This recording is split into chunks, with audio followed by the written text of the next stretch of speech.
ಚಳ್ಳಕೆರೆ ತಾಲೂಕಿನ ದಬ್ಬೆಘಟ್ಟ ಹೋಬಳಿಯ ಗೋಣಿ ತುಮಕೂರು ಮತ್ತು ಅದರ ಆಸುಪಾಸಿನ ಗ್ರಾಮದ 5 ಮಂದಿಯ ಮೇಲೆ ಚಿರತೆ ದಾಳಿಯನ್ನು ನಡೆಸಿದೆ. ಗಾಯಗೊಂಡವರು ಆದಿಚುಂಚನಗಿರಿ ಆಸ್ಪತ್ರೆಯಲ್ಲಿ ಚಿಕಿತ್ಸೆ ಪಡೆಯುತ್ತಿರುವ ಘಟನೆ ಬುಧವಾರ ನಡೆದಿದೆ. 4 ಗಂಟೆಯ ವೇಳೆ ತಾಲೂಕಿನ ನಡುವನಹಳ್ಳಿಯ ವನಜಾಕ್ಷಮ್ಮ ತಮ್ಮ ತೋಟದಲ್ಲಿ ಕೆಲಸ ಮಾಡುತ್ತಿರುವ ವೇಳೆ ಚಿರತೆ ಏಕಾಏಕಿ ದಾಳಿಯನ್ನು ನಡೆಸಿದೆ. ಅಕ್ಕಪಕ್ಕದ ತೋಟದ ರೈತರು ಗದ್ದಲ ಮಾಡಲಾಗಿ ಅಲ್ಲಿಂದ ಚಿರತೆ ಕಾಲ್ಕಿತ್ತಿದೆ.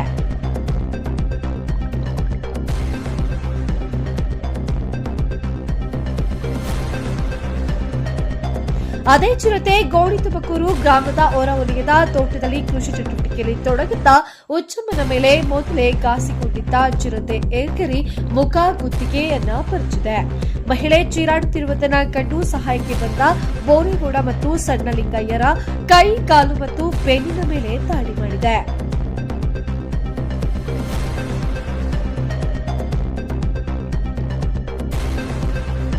ದಾದ ಮೇಲೆ ದೇವಿಹಳ್ಳಿ ತೋಟದ ಮನೆಯ ಶೇಖರಯ್ಯನವರ ಶೆಡ್ಡಿನ ಮನೆಗೆ ನುಗ್ಗಿ ಅವರನ್ನು ಕೂಡ ಗಾಯಗೊಳಿಸಿದೆ.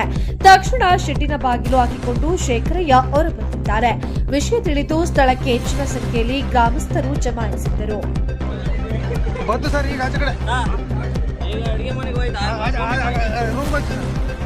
ಈಗಾಗಲೇ 5-6 ಮೇಕೆ ಮೇಲೆ ಚಿರತೆ ದಾಳಿ ಮಾಡಿ ಗಾಯಗೊಳಿಸಿದ್ದು, ಮರಿ ಚಿರತೆ ಸೇರಿದಂತೆ 3-4 ಚಿರತೆಗಳು ಇದ್ದು ಅರಣ್ಯಾಧಿಕಾರಿ ಎಲ್ಲವನ್ನೂ ಕೂಡ ಸೆರೆ ಹಿಡಿಯಬೇಕೆಂದು ಗೋಣಿ ತುಮಕೂರು ಗ್ರಾಮದ ನಂದೀಶ್ ಕುಮಾರ್, ಚಂದನ್ ಮತ್ತು ರಂಗಸ್ವಾಮಿ ಒತ್ತಾಯಿಸಿದರು.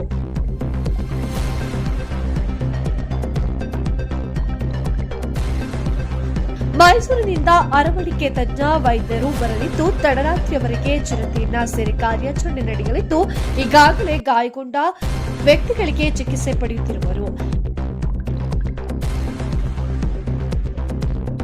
ವೆಚ್ಚವಿನ ಇಲಾಖೆಯೇ ಭರಿಸಲಿದ್ದು ಯಾರಿಗೂ ಕೂಡ ಪ್ರಾಣಾಪಾಯವಿಲ್ಲವೆಂದು ವೈದ್ಯರು ಹೇಳಿದ್ದಾರೆ ಎಂದು ಚಿಕ್ಕನಾಯಕನಹಳ್ಳಿ ವಲಯ ಅರಣ್ಯಾಧಿಕಾರಿ ಅಮಿತ್ ರವರು ತಿಳಿಸಿದ್ದಾರೆ. ಈ ಸಂದರ್ಭದಲ್ಲಿ ಜಿಲ್ಲಾ ಅರಣ್ಯಾಧಿಕಾರಿ ಶಶಿಧರ್ ಮತ್ತು ಭರತ್ ಹಾಗೂ ಸಿಬ್ಬಂದಿಗಳು ಇದ್ದರು.